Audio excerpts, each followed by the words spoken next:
Sanibonani, welcome back to enye video. Ngiyabonga kakhulu for coming. Akhohlwa ukusubscribe, like video, share video as well. Now you guys, asingene kulolu daba luka Kelly Khumalo and Winnie Khumalo issue.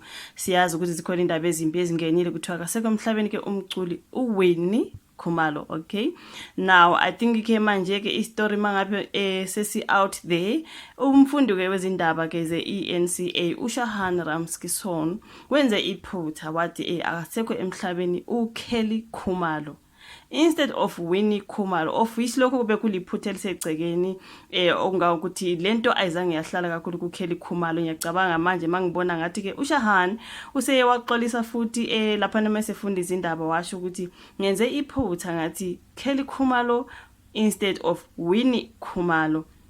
Ngiyabona kuKelly Khumalo waposta laphana waposta uShahan Ramskison ka Instagram wathi put some respect into my name, abantu bemgxeka ukuthi awuKelly phezu kwephutha nje ubeqonda ukuthi Winnie Khumalo wasethi Kelly Khumalo nakhona awuna 51 ngoba laphana mefundo yasho ukuthi ona 51 but Kelly is not 51. Onga ukuthi kuyacaca ukuthi bekuliphutha lona ke kodwa ngathi akuhlalanga kahle ke kuKelly Khumalo sengathi ke kukhona ke inkinganyana laphana over a mistake. I'm like bafowethu iphutha liyenze kumufunda izindaba njengathi nje uma ukhuluma nje vele wenza iphutha bese abantu on the comment section over a mistake. Okay, manje ngiyabona nephepha lalibhalile bathi sexolisile ke nasezinkundleni zokuxhumana ke umfundi wezindaba ke ku ENCA uShahan Ramskison ngephutha lokuthi uKelly Khumalo shonile eliqonda ukuthi uWinnie Khumalo uKelly yena uzokalise ukungenami kwakhe ngalokho ngolesibili.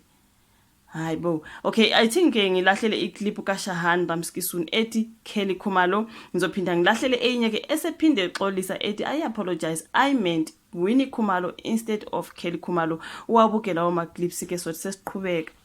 Bafedile Morane on the ground for us. If you are just joining us, our breaking news story is that musician Kelly Khumalo has passed away at the age of 51. We will speak to her colleagues in a short while. Coming A correction on what I said earlier. It is Winnie Khumalo who passed away at the age of 51, not Kelly Khumalo. I apologize for that error. Ay asazi bafeli kodwa sifunde nokuthi amaphutha wona ayenzeka. Ubuye wathi ulona uthi I made honest mistake which I corrected shortly afterwards on air.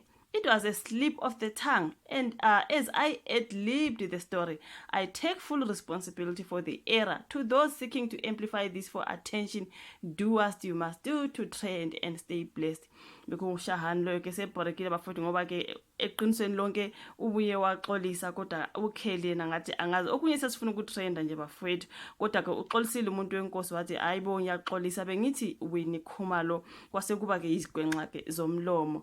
Now asiye laphana ka brief bathi Kelly Khumalo furiously called out a journalist who mistakenly confused her with late singer Winnie Khumalo.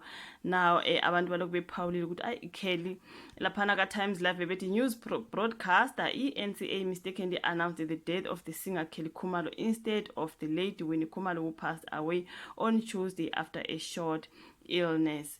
So bengifuna ukuthi ke ngiye ithi ngibona story esilana. Okay, siqhubekile bathe now the error sparked outrage, particularly from Kelly herself, who took to Instagram to express her disgust and disappointment. At ENCA News, you may hate me or even think less of me. However, this is very reckless, ignorant and disrespectful, not only to me but to those who love and care about me, especially my kids. Put some respect on my name.